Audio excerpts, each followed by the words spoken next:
The last time humans stood on the moon, they left in a hurry, not because the mission failed, not because something went wrong, but because staying longer was never an option.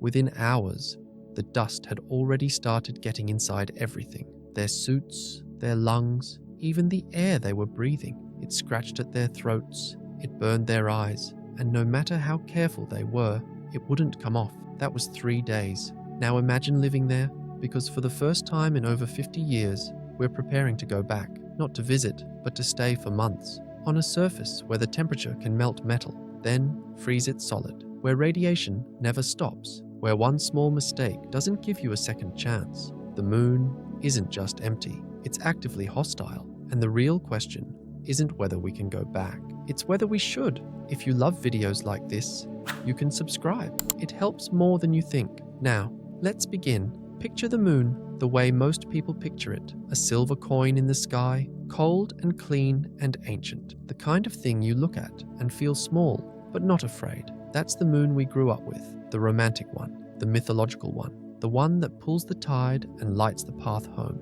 We built calendars around it. Entire civilizations used it to measure time. The word month itself comes from the word moon. It is, in the most literal sense, woven into the fabric of human history. So, when Neil Armstrong's boot pressed into its surface on July 20th, 1969, it felt like a completion, like humanity had reached out and finally touched the thing it had always been reaching for. But that's not quite what happened. What actually happened on the lunar surface was stranger, more complicated, and in some ways far more troubling than the heroic story we tell ourselves. And the more you pull at the edges of that story, the more it begins to fray in ways that don't fully add up. Not because of conspiracy, not because the landings were faked, but because the truth of what those astronauts encountered was quietly, carefully, and deliberately kept out of the headlines. Not to deceive the public, necessarily, but because some truths are inconvenient, and this one was very, very inconvenient. To understand why we haven't gone back, you have to understand what we actually found when we got there. And to understand that, you have to let go of the moon. You think you know. The moon, in the imagination of most people, this is essentially a big rock, a dead world. Airless, yes. Cold on one side, blistering on the other, but fundamentally inert. A place where nothing happens. A place where, if you showed up with the right equipment, you could simply walk around, collect some samples, plant a flag, and leave. That was essentially the premise of Apollo. Go there, prove we can, come back. And for 6 successful landings between 1969 and 1972, that's more or less what happened. We went, we walked, we came back. Mission accomplished. But look a little closer at what those astronauts actually experienced, and something else starts to emerge. Something that the glossy mission reports and the ticker tape parades were never quite designed to convey. Because the moon, it turns out, is not a passive environment. It is not simply a rock. It is an extraordinarily hostile, deeply alien world that human biology was never designed to survive in. And the Apollo missions, for all their glory, gave us only the briefest, most carefully managed glimpse of what long-term exposure to that world would actually do to a person. Let's start with the dust, because the dust, of all the things the astronauts encountered on the moon, may be the most insidious and the least discussed. When you imagine dust, you think of something light and harmless, the stuff that settles on bookshelves, the kind of thing you brush off your jacket. But lunar dust is nothing like that. It is a fundamentally different substance, and not just in degree, but in kind. On Earth, dust particles are weathered, wind, water, to friction. These forces have rounded off the sharp edges of every particle over millions of years. Pick up a grain of sand and hold it under a microscope. It's smooth, it's soft, it has been tumbled by the world until its edges are gone. Lunar dust has never experienced any of that. There is no wind on the moon. There is no water. There is no erosion. The dust on the lunar surface has been sitting there, largely unchanged, for billions of years. And because of a process called micrometeorite bombardment, tiny space rocks hitting the surface constantly over geological time, that dust has been pulverized to an almost unimaginable fineness. We're talking about particles smaller than a human red blood cell, jagged, crystalline, razor-sharp at the microscopic level, and electrostatically charged, which means it clings to everything: suits, and visors, equipment, skin. The Apollo astronauts noticed it almost immediately. It stuck to their suits like a second skin. It got into the capsule when they returned. It got into their lungs. And even in those few short days of lunar surface activity, some of them began to show symptoms. Irritated sinuses, scratchy throats, something NASA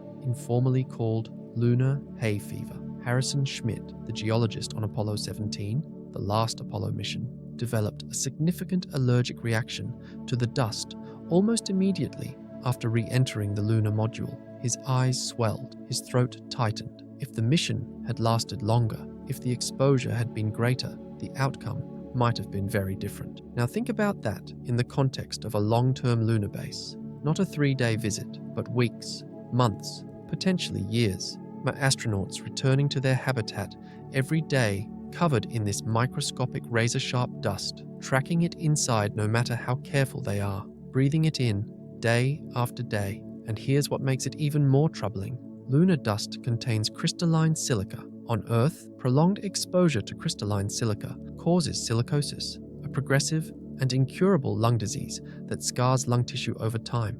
Miners get it. Construction workers get it. It kills people. Slowly, painfully, irreversibly. We don't yet know exactly what years of lunar dust exposure would do to a human respiratory system, because no human has ever been exposed to it for that long. But based on what we know about similar particles and what we saw in just a few days of Apollo missions, the picture is not reassuring. And that's just the dust. The radiation story is, if anything, even more unsettling. And it's one that NASA doesn't exactly hide, but doesn't exactly broadcast either. Because the numbers, when you actually look at them, are quietly staggering. Here on Earth, we live inside a kind of invisible fortress. The planet's magnetic field, the magnetosphere, deflects the vast majority of cosmic radiation that streams toward us from the sun and from deep space. The atmosphere adds another layer of protection. The result is that most of us, in the course of our entire lives, receive a relatively small and manageable dose of radiation, enough to be aware of, not enough to be alarmed by under normal circumstances. The moon has none of that. No magnetosphere, no atmosphere, nothing between the surface and the full fury of space. The radiation environment on the moon is not just slightly more intense than what we experience on Earth. It is, by conservative estimates, roughly 200 times more intense. Every hour spent on the lunar surface is an hour spent in what amounts to a medical radiation exposure scenario.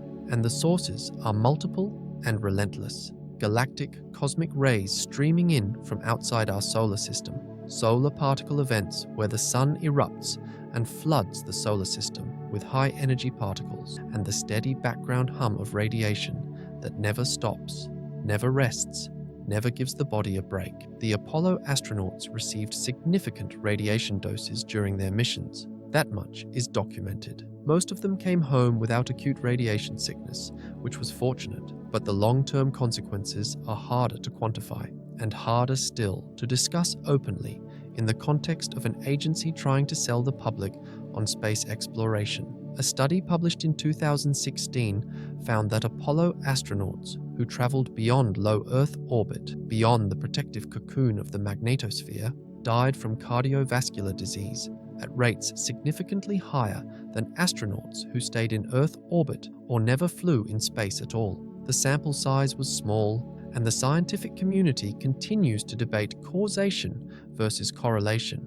but the finding was there, quietly, in the data. The moon may have left a mark on those men that took decades to fully manifest, and for a long-term lunar mission, the kind that would be necessary to actually establish a meaningful presence on the moon, the radiation problem becomes something close to a wall. You can build shielding, certainly. Thick enough rock or regolith piled over a habitat can absorb a significant portion of incoming radiation, but you can't shield against everything, and you especially cannot shield against the most dangerous events, solar particle events, which can happen with limited warning and can deliver a lethal dose of radiation in hours. The Apollo missions got lucky. The sun was relatively quiet during those windows. A major solar particle event during a moonwalk could have killed the astronauts on the surface before they could have done anything about it. We got lucky. And luck, as any engineer will tell you, is not a design strategy. But there's a dimension to the lunar environment that the engineering manuals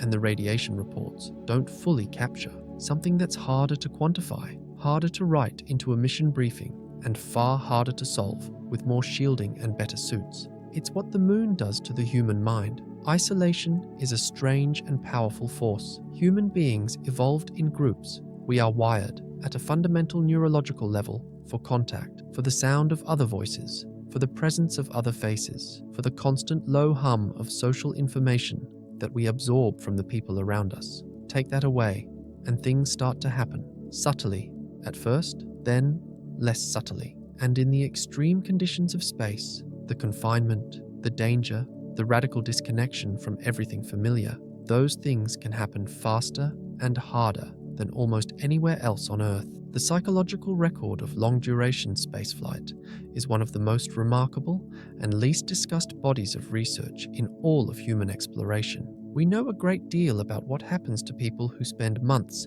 in isolated, confined environments, from Antarctic overwintering stations to nuclear submarine deployments to the Russian Mir space station to the International Space Station. And what we know is this: it is significantly harder than most people imagine, and it doesn't necessarily get easier with time. There's a phenomenon that researchers call the third quarter effect. It goes like this. In a long, isolated mission, the first quarter is marked by the excitement of novelty. Everything is new.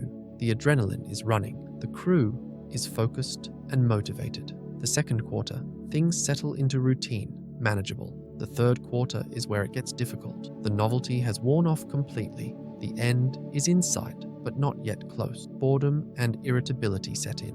Minor interpersonal conflicts become major grievances. Decision-making suffers. Reaction times slow. Sleep is disrupted. There is a creeping psychological gravity that pulls the mind toward the dark corners it normally skirts around. In a lunar base scenario, this wouldn't just be an inconvenience. It would be a safety risk of the first order. The environments people would be working in are unforgiving to the point of absolute lethality. A bad decision made by a sleep-deprived, psychologically depleted astronaut in a habitat on the moon doesn't just result in a wasted afternoon. It could depressurize the habitat. It could compromise a life support system. It could mean the difference between coming home and not coming home at all. And then there's something even harder to account for, something that the astronauts themselves have talked about, sometimes in interviews, sometimes in memoirs, sometimes in the quiet conversations that happens after the cameras are gone. Something called the overview effect in reverse. Not the cosmic expansion that some astronauts describe when they look back at Earth from space and suddenly feel the profound interconnectedness of all life, but something colder, something that happens when you look out at the lunar landscape and understand at a visceral level that no training can fully prepare you for. Where you actually are, you are on a rock that is essentially dead. Above you is not sky. It is not even the familiar darkness of a cloudy night. It is a blackness that is absolute and total, a void in which the stars do not twinkle because there is no atmosphere to scatter their light. They simply blaze, fixed and cold and utterly indifferent. The Earth is there, yes, a blue marble in the black, beautiful, but it is also, in that moment, impossibly far away. You cannot call anyone, not instantly. There is a communication delay. There is no spontaneous human connection. There is just you and your suit and the grey desolation stretching in every direction to a horizon that is much closer than it should be because the moon is small and the curvature of its surface drops away sharply, giving everything a slightly wrong, slightly uncanny quality that the human visual system was never calibrated to process. Some of the Apollo astronauts described the surface as profoundly silent, even through their suits. They described a stillness that went beyond the physical absence of sound, a psychological stillness that was, in their words, difficult to fully characterize. Buzz Aldrin, standing on the lunar surface in 1969, called it magnificent desolation. Two words that don't quite go together. Magnificent, yes, but desolation. There is something honest in that word, something that the triumphant mission reports never quite managed to accommodate. Now here is where the story takes a turn that most people don't expect.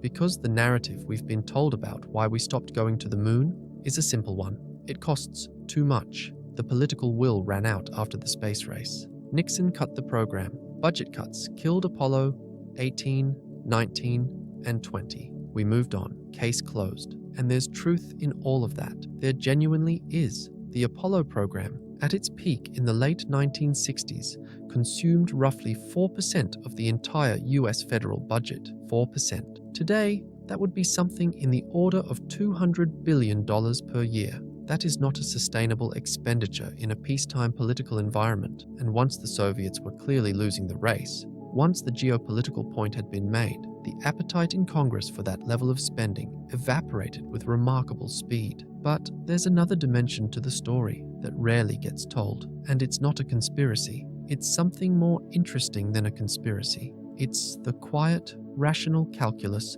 of people who had actually seen the data and had begun to understand something important, that putting human beings on the moon is extraordinarily, perhaps prohibitively, dangerous, not just for one short visit, but for any sustained duration, and that the risk-reward equation, once you stripped away the Cold War urgency, looked considerably less favorable. Think about it from the perspective of an agency administrator in 1972. The Apollo program had achieved the mission. The flag had been planted. The Soviets had been beaten. The scientific return had been real, but not overwhelming. The moon rocks were fascinating, but they weren't going to change human civilization. And the cost in human terms, both psychological and physiological, had been significant enough that serious people were asking serious questions. Questions that didn't have comfortable answers. What would it actually take to keep people on the moon for 6 months? A year? What would it do to their bodies? Their minds? What happens when something goes wrong in a way that the engineers didn't model? The Apollo 13 mission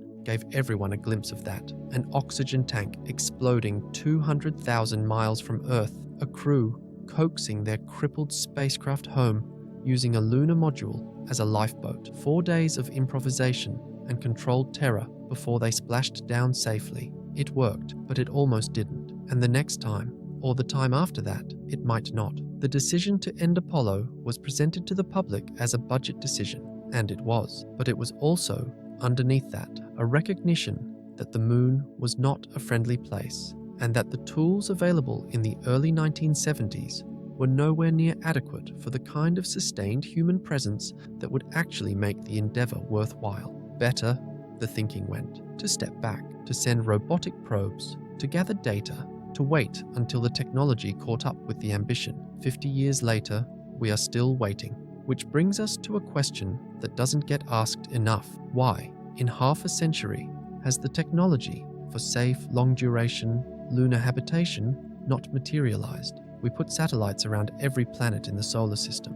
We landed rovers on Mars. We flew a spacecraft past Pluto, 9 billion kilometers from Earth, and photographed its surface in exquisite detail. We built a space station the size of a football field and kept people alive on it continuously for over 20 years. We did all of that, and yet the fundamental problems with sending humans to the moon for an extended period, the radiation, the dust, the psychological isolation, the supply chain, the life support, remain essentially unsolved in any practical, mission-ready sense. Part of the answer is that we haven't really tried, not seriously. The budgets haven't been there. The political consistency hasn't been there. Every few years, a new administration announces a new lunar initiative. George H.W. Bush's Space Exploration Initiative, George W. Bush's Constellation Program, Obama's pivot away from the moon toward an asteroid mission, Trump's Artemis program, which has continued under subsequent administrations in various forms.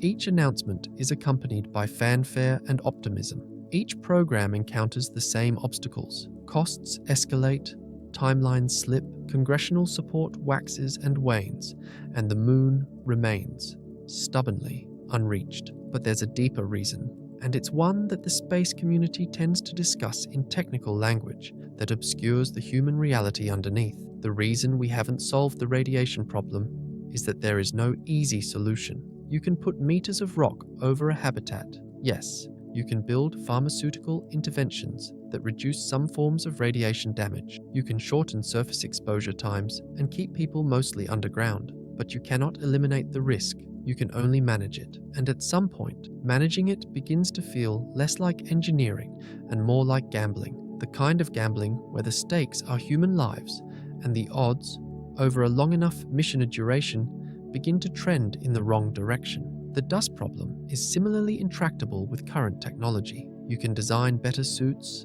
better airlocks, better filtration systems, but the fundamental properties of lunar regolith, the fineness, the sharpness, the electrostatic charge, are not engineering problems you can simply design around. They're physical realities, and in a long-duration mission, those physical realities accumulate. Suits degrade, seals wear, filtration systems clog, and the dust, patient and relentless, finds its way through every barrier you put in its path. The Apollo astronauts had a phrase for it. They called it the sandpaper effect. After just a few moonwalks, the abrasion of the dust against the joints and seams of the spacesuits was already measurable. The materials were wearing down. In a 6-month mission, with multiple EVAs per week, the suits would face an engineering challenge that current designs are not fully equipped to meet. There is something else, though, something that sits at the edge of the official conversation about lunar return, acknowledged in fragments in various papers and reports, but never quite assembled into a coherent picture in public discourse. And it has to do with what the moon, as an environment, actually represents to the long-term continuity of a human presence there. The moon has no geological activity, no volcanism in any meaningful current sense, no tectonic movement, no magnetic field worth speaking of, no weather. It is, in the deepest sense, a finished world, a world where all the processes that create dynamic environments have long since run their course. And this is not just a scientific curiosity, it has practical consequences for anyone who wants to live there. On Earth, geology is what makes life possible. The volcanic activity that releases gases into the atmosphere, the tectonic movement that cycles minerals through the crust and makes them available to organisms, the magnetic field that deflects radiation and preserves the atmosphere, the water cycle that distributes resources and moderates temperature. None of these things exist on the moon. The moon cannot support life without total, constant, uninterrupted technological support. Every molecule of oxygen must be generated or brought from Earth. Every drop of water must be extracted from ice deposits, and those deposits, while they exist in permanently shadowed craters near the poles, are not inexhaustible and are not easily accessible. Every calorie of food must be grown under artificial light or shipped from home. And every component of the psychological infrastructure that keeps human beings sane, light, rhythm, variety, social contact, must be engineered from scratch. This is not impossible. In principle, technology can compensate for what the environment lacks, but the margin for error is essentially zero. On Earth, if your food system fails, you can forage. If your shelter fails, you can find another. If your community breaks down, you can walk to the next valley. On the moon, if any single critical system fails, life support, power, communication, pressurization, the result is not hardship. The result is death within minutes to hours, depending on which system fails. There is no redundancy provided by the environment itself. The environment is actively trying to kill you every second of every day, and only the thin membrane of technology stands between you and that reality. That is a psychologically extraordinary burden to place on a human being, and over time, not in the course of 3 days, not even in the course of 3 weeks, but in the course of months and years, that burden accumulates in ways that are hard to model and harder to mitigate. There is a concept in human factors engineering called vigilance decrement, the tendency of human attention and alertness to decline over time when monitoring systems in unchanging environments. In a lunar base, that decrement could be lethal. The moment a crew member stops fully attending to the 1,000 small maintenance tasks that keep the habitat alive is the moment the habitat begins its slow drift toward failure. Submarine crews deal with this. Antarctic overwinterers deal with this. They manage it through training, through operational protocols, through psychological support mechanisms, and they manage it in environments that, while extreme, are not actually trying to kill them in the same immediate and total way that the moon is. The question of whether those management strategies scale to the lunar environment over the timescales required for meaningful scientific return has never been definitively answered, because we've never actually tried it, and the closer you look at the obstacles, the more reasonable it seems that we haven't. Here's where the conversation usually pivots to Mars, and it's worth spending some time on that pivot because it reveals something interesting about the way we think about space exploration and about the Moon specifically. The standard argument for going to Mars instead of, or in addition to, the Moon is straightforward. Mars is more scientifically interesting. It has a history of liquid water. It has an atmosphere, thin and carbon dioxide heavy, but present. It has weather. It has seasons. It has the potential, however remote, of having hosted microbial life in its distant past or even its present. And it has enough gravity, about 38% of Earth's, that the long-term physiological effects of low gravity, while still significant, may be less severe than in zero-gravity environments. The Moon, by contrast, has 1/6 of Earth's gravity, which is enough to complicate everything: bodily fluid distribution, bone density, cardiovascular function, without being enough to provide the benefits of something approaching normal gravitational loading. But there's a more subtle reason why Mars captures the imagination in a way that the Moon increasingly does not. And it's almost embarrassingly simple once you say it out loud. Mars feels like somewhere you could, in principle, actually live. Not easily, not safely, but live in a way that involves growing your own food, processing local resources, building structures that use the local geology. There is a conceptual framework for human survival on Mars that, while enormously challenging, at least rhymes with something recognizable: the concept of terraforming, gradually modifying the Martian atmosphere to make it warmer, denser, more hospitable, however speculative, at least points toward an endpoint where human beings are not completely dependent on an unbroken chain of technological life support. The Moon offers no equivalent vision. It cannot be terraformed in any meaningful sense. It's too small to hold a substantial atmosphere, and any atmosphere you gave it would be slowly stripped away by solar wind over geological timescales. There is no endgame for the Moon in which human beings are not indefinitely, perpetually, completely dependent on technology for every breath they take and every moment they survive. It is a way station at best, a scientific outpost at most, and the more honestly you examine the costs of maintaining that outpost, in resources, in risk, in human well-being, the more the math starts to look uncomfortable. Elon Musk has said, famously, that he's not interested in the Moon because you can't become a multi-planetary species by going to the Moon. There's a planetary chauvinist quality to that statement. The Moon is, after all, a world in its own right, but there's also a hard kernel of practical truth in it. A lunar base does not provide the redundancy that Mars would. If something catastrophic happened to Earth, an asteroid impact, a runaway climate shift, a pandemic, any of the extinction level scenarios that keep cosmologists and futurists up at night, a lunar base would not save humanity. It doesn't have the resources, the self-sufficiency, or the separation. Mars, at its closest approach, is still tens of millions of kilometers away. In the worst-case scenarios, that distance might matter. The Moon, close enough to be reached in 3 days, and close enough to be destroyed by anything that destroys Earth, provides no meaningful insurance, and so the calculus shifts. The Moon becomes a stepping stone, and a complicated, expensive, dangerous one, rather than a destination in its own right. We talk about going back to the Moon as a test run for Mars, to develop the technologies, to train the crews, to work out the logistics, which sounds reasonable, until you ask whether the specific challenges of long-duration, lunar surface operations actually translate to Mars in useful ways. And the answer is, somewhat, but not as much as you'd hope. The radiation is different, the dust is different, the gravity is different, the distance from Earth is different. The Moon and Mars are both hostile worlds, but they are hostile in their own individual ways,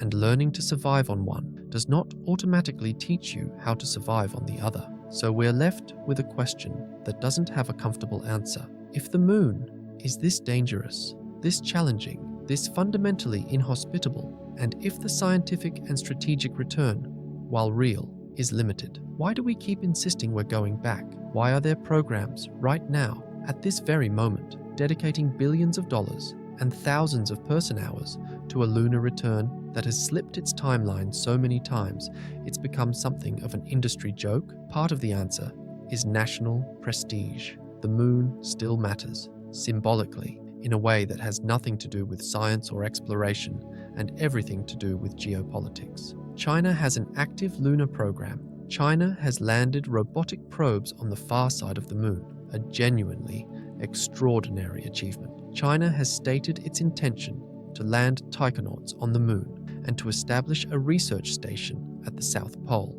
And for the United States, the prospect of the Chinese flag planted on the lunar surface, of Chinese state media broadcasting a taikonaut's first steps on the moon, is a political problem of the first order. This is the quiet engine under a lot of the renewed lunar enthusiasm, not scientific curiosity, not the pioneering spirit, the same geopolitical anxiety that drove Apollo in the first place, now wearing different clothes. We're not racing to the moon because we've figured out how to live there. We're racing to the moon because we can't afford, politically, symbolically, to let someone else get there first, again. And there's something faintly absurd about that, and something faintly tragic, because the moon does not belong to anyone. The Outer Space Treaty of 1967 says so explicitly, celestial bodies cannot be claimed by any nation-state, but the resources on those bodies and the infrastructure placed on them are a different and much murkier legal story. The lunar South Pole,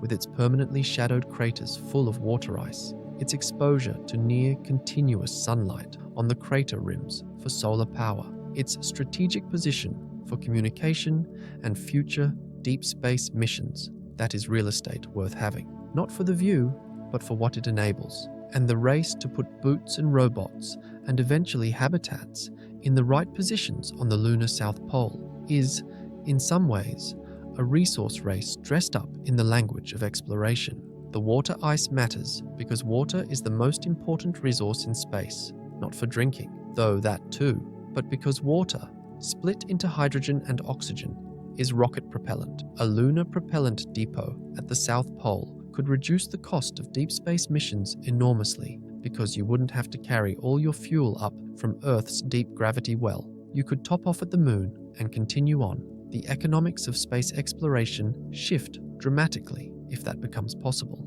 And so, the moon, from this perspective, is not a destination at all. It's a gas station on the highway to everywhere else. That is not a romantic vision of lunar exploration. It doesn't inspire the same awe as Armstrong's footprint or Aldrin's magnificent desolation, but it may be the most honest one. We are not going back to the moon because we are drawn to it. We are not going back because we believe human beings can flourish there, or because the scientific discoveries waiting on the surface will transform our understanding of the cosmos. We are going back because it is strategically important, and because we are afraid of who might get there first. Those are understandable reasons. They may even be good reasons, in a cold strategic calculus, but they are not the reasons we advertise. And underneath all of that, underneath the politics and the economics and the engineering challenges and the radiation and the dust, there is something else, something that the scientific data doesn't fully explain and the mission briefings don't fully address, something that lives in the testimonies of the men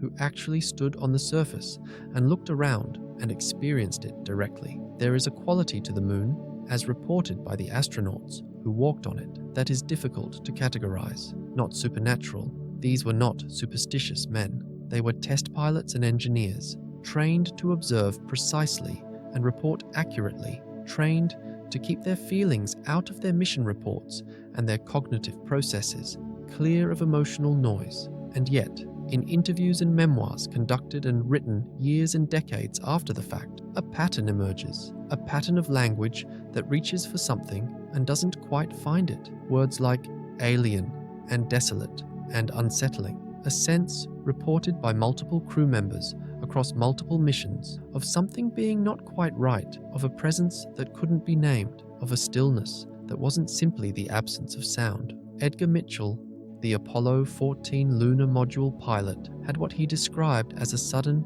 unexpected mystical experience on the return journey from the moon. a feeling of universal interconnectedness, of profound insight that he spent the rest of his life trying to understand and articulate. He became deeply interested in consciousness research and the limits of scientific materialism. He didn't attribute his experience to anything supernatural, exactly, but he didn't not attribute it to the moon either. Something about the experience of being there, of standing on that surface and looking back at the world he came from, had reached into him and rearranged something fundamental. Alan Bean, the Apollo 12 lunar module pilot, became a painter after leaving NASA. He spent decades making art exclusively about the moon, lunar landscapes, astronauts on the surface, the colors and textures of a world he had actually seen. He said in interviews that he painted the moon because it was the most important thing that had ever happened to him, and that he felt compelled to make it real for people who hadn't been there. But more than that, he said, he painted it because he was still processing it, still trying to understand what it had meant to be there, still working through something that the mission reports had not captured and could not capture.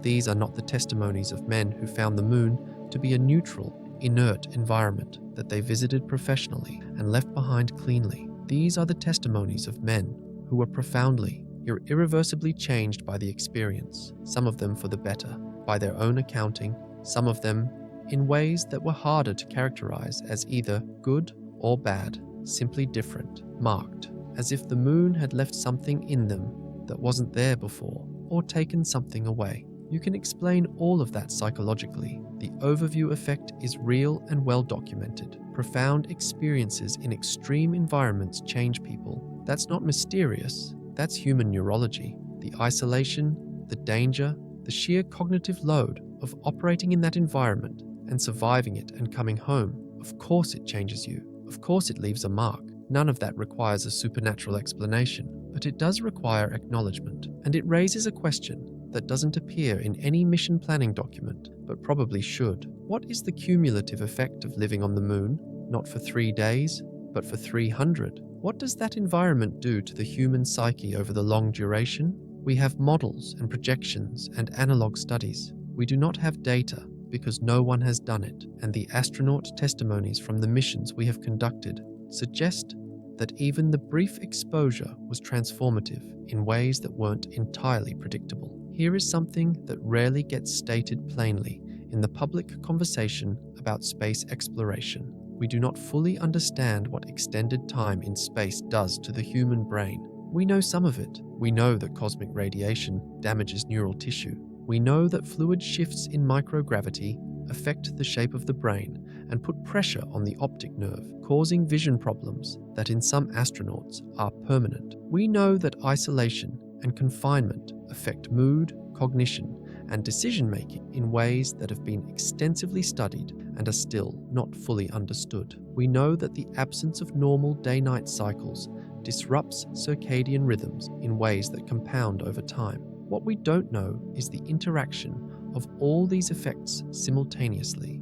over a long duration in the specific conditions of the lunar surface, the specific gravity, the specific radiation profile, the specific social isolation of being unreachable in any meaningful real-time sense. The human brain is not a simple system.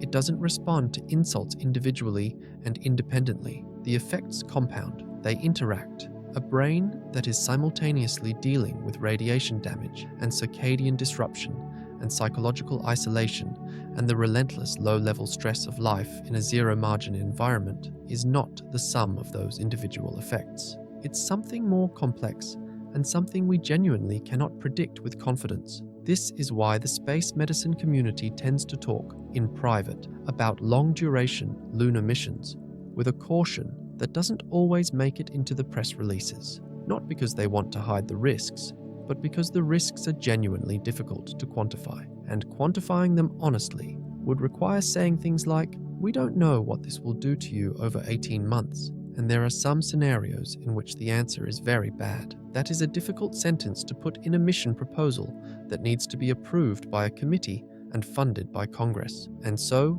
the risks get managed in language. They get discussed in terms of mitigation strategies and acceptable risk levels and engineering solutions. The word unknown, appears less often than it should, and the moon stays in the conversation as a destination, not quite as a warning. There is a scene that I keep returning to mentally when I think about all of this. It's not from a space documentary or a NASA press conference. It's from a photograph, one of the most famous photographs ever taken, though not the most famous from the moon. It was taken by the crew of Apollo 17 on their way to the moon in December 1972. It's the photograph called The Blue Marble. You've seen it. The whole Earth fully illuminated, perfect sphere in the black, Africa and Antarctica visible, clouds swirling across the oceans. Everything we have ever known or loved or built or destroyed, visible in a single frame. The reason that photograph matters here is what it represents. Perspective. The perspective of someone looking back at the world from somewhere else, and the question that haunts every serious conversation about returning to the moon is, in a sense, a question of perspective. What do we see when we look at the moon from here? And what would we see when we look at the Earth from there? And are those two things compatible with each other in the way we assume? Because here's the thing, the moon, seen from Earth, is beautiful and mysterious and deeply human in its associations. We have been looking at it for as long as we have had eyes to look. We have made it part of ourselves, culturally and psychologically, in ways that go so deep we barely notice them anymore. The moon is home, in some ancient and inarticulate sense, even if it's the kind of home you've only ever seen from the outside. But the Earth, seen from the moon, is not the same as the moon seen from Earth. The astronauts who have done it describe it differently. The Earth is beautiful, yes, achingly beautiful, in the way that something is most beautiful when you understand how fragile it is. But it is also, from there, very obviously and very completely beyond your reach. It is the place you came from and the place you need to get back to. And between you and it, there is nothing but void. 239,000 miles of absolute emptiness where nothing lives and nothing breathes and nothing will come to help you if something goes wrong. That gap is not just a physical reality, it is a psychological one. And the further we talk about pushing into it, not for 3 days but for months, not for a brief visit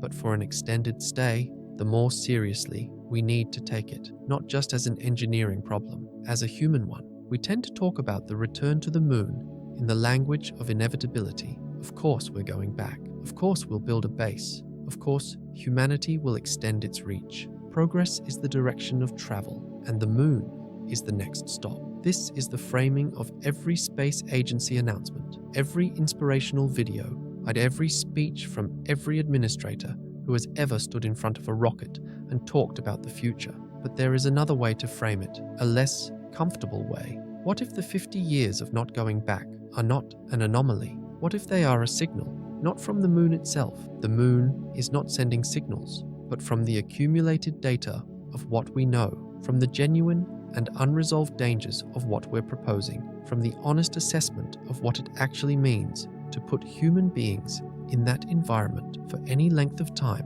that would make the endeavor meaningful.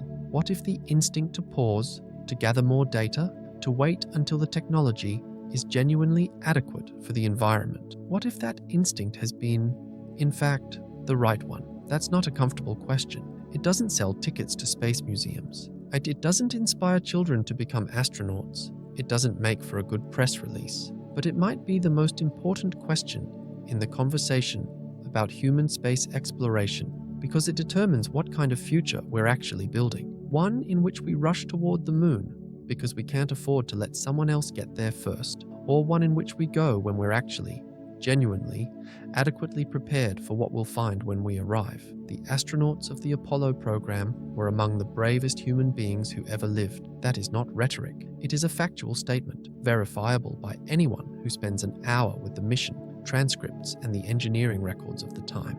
They flew on rockets that had failure rates that would be considered completely unacceptable today. They wore suits that were, by modern standards, rudimentary. They carried computers with less processing power than a modern digital watch. They accepted risks that were, by any reasonable actuarial standard, enormous. And they did it willingly, with full understanding, because they believed in what they were doing. They were also extraordinarily lucky, not in the sense that diminishes their skill or their courage. They were extraordinary in both. but lucky in the sense that the universe cooperated with them in ways it had no obligation to. The sun stayed quiet during every moonwalk. No micrometeorite struck any crew member. No critical system failed in a way that proved unrecoverable. The margins were thin, sometimes razor thin, and the universe did not take advantage of those thin margins in the ways it could have. Apollo 13 is the exception that proves the rule, and even then, the universe offered just enough margin for salvation, going back to the moon for an extended stay. In a world where the political pressures are urgent and the timelines are compressed, and the budgets are always fighting for oxygen against other priorities, that is a different proposition from what Apollo was. And the thing that's most important to understand about it is this: the universe does not grade on effort. It does not award points for courage or intention or the sincerity of the mission statement. It applies its rules uniformly and without mercy. Radiation does not distinguish between heroes and volunteers. Dust does not recognize national flags. The psychological weight of isolation does not lift because the mission is important. If we go back to the moon before we've genuinely solved these problems, not managed them, not mitigated them, not accepted them as known and acceptable risks, but actually solved them, then we are not building the future. We are rolling the dice, again, with human lives in an environment that the record very clearly shows does not forgive mistakes. And maybe that's fine. Maybe the risk is worth taking. Maybe the history of human exploration is exactly the history of going before you're ready. Because ready is a horizon that recedes as you approach it, and waiting for it means never arriving. Maybe the only way to learn to live on the moon is to go and live there, and fail, and learn from the failure, and try again. That is, after all, how we learned to fly, how we learned to sail, how we learned almost everything worth knowing about operating in environments that wanted to kill us. But we should be honest about what we're doing when we do it. We should not dress it in the language of inevitability and inspiration and the next great step for mankind. If what we actually mean is we're in a geopolitical race, the timeline is political rather than technical. The safety margins are narrower than we'd like, and we're going to accept that some of the people we send may not come back in exchange for the strategic and scientific and symbolic benefits that their going represents. That's a trade that societies have made before. It's a trade that exploration has always required, but it should be named. It should be seen clearly, because the moon, as the record shows, does not give partial credit. It does not meet you halfway. It is exactly as hostile and indifferent and beautiful and desolate as the astronauts who stood on it described. It is magnificent, and it is dangerous in ways we are still, after half a century of study, not fully able to quantify. The last human beings to stand on the moon were Gene Cernan and Harrison Schmitt. December 14th, 1972. Cernan was the last to re-enter the lunar module. Before he did, he took a moment, knowing it was the last moment a person would stand on the lunar surface for an indeterminate future, and he scratched his daughter's initials in the lunar dust. Teresa Dawn Cernan, TDC. 3 letters pressed into a surface that no wind would ever disturb. In a world where nothing erodes, where time moves differently than it does anywhere else, we know those initials are still there, exactly as he left them. Gene Cernan has since died. His daughter is grown. The world has changed in 1,000 ways that would astonish both of them in 1972, and those 3 letters sit in the grey dust of the lunar surface, undisturbed, waiting for whoever comes next, whenever that is, whatever they find when they get there, whatever the moon reveals to them that it hasn't revealed to us yet, in the permanently shadowed craters, in the deep geology of the South Pole, in the long dark of the lunar night that lasts 14 Earth days and drops the surface temperature to 220 degrees below zero. We are going back. That seems, at this point, close to certain. The programs exist. The rockets are being built. The suits are being redesigned. The timelines keep slipping. But the direction of travel is clear. What is less certain, what no mission plan fully addresses, and no press conference fully engages with, is what going back will actually mean. For the people who go, for what we learn when we're there, for what we understand afterward about whether the moon was ever really meant to be a place where human beings stay. The moon has been waiting for 50 years. It is not impatient. It has no concept of impatience. It simply continues to exist, as it has existed for 4.5 billion years, and as it will continue to exist long after the last human hand has touched it, whether that's 50 years from now or 5,000. It does not need us. It does not want us. It does not welcome us or warn us away. It simply is, and perhaps that's the most unsettling thing of all. Not that the moon is dangerous. We can engineer our way toward managing danger. Not that it's psychologically challenging. We can train and support and monitor. Not that it's expensive or politically complicated or technically demanding. All of those things are true, and none of them is the deepest truth. The deepest truth is simpler and quieter than any of them. It's this: we are creatures of a specific world, a warm, wet, thick atmosphered, magnetically shielded, biologically saturated world that spent 4 billion years designing us for itself. We carry that world in our bones and our blood and our neural architecture. Every system in our body is calibrated for it, and when we leave it, really leave it, not for an afternoon in low Earth orbit, but for months on the grey and broken surface of a world that has nothing in common with the one that made us. We begin, slowly, inevitably, to pay for that departure in ways that the mission planners model and the astronauts accept, and the public, watching from the warm safety of the world that made them, may never fully comprehend. The moon is not a place where we are meant to be. That's not mysticism. That's biology. That's geology. That's the accumulated weight of everything we know about what that environment does to organisms designed for this one. And yet, we will go. We will go because that's what we do. We will go because the alternative, staying, yielding, accepting the limitations biology has placed on us, has never, in the full arc of human history, has been a conclusion we were willing to reach. We push, we always push, further and further from the world that made us, into environments that were not designed for us, because the pushing is who we are even when the destination is not. But somewhere in the planning documents, and the funding arguments, and the political speeches, there is a question that deserves more space than it gets. Not, can we go back? We can. Not, should we go back? We will. But rather, what are we willing to find when we get there? What are we prepared to learn?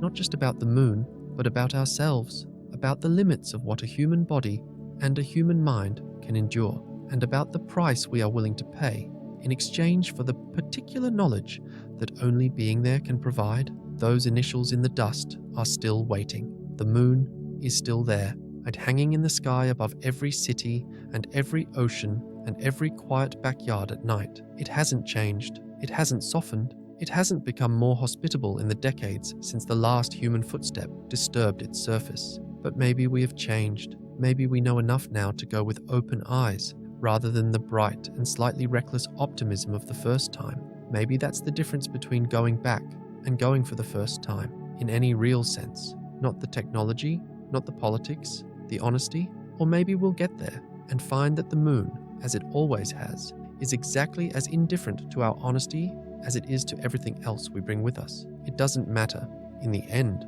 what the moon thinks. The moon doesn't think. It simply waits, 239,000 miles away, beautiful and desolate and unchanged, magnificent as Aldrin said, and utterly, absolutely, perfectly cold.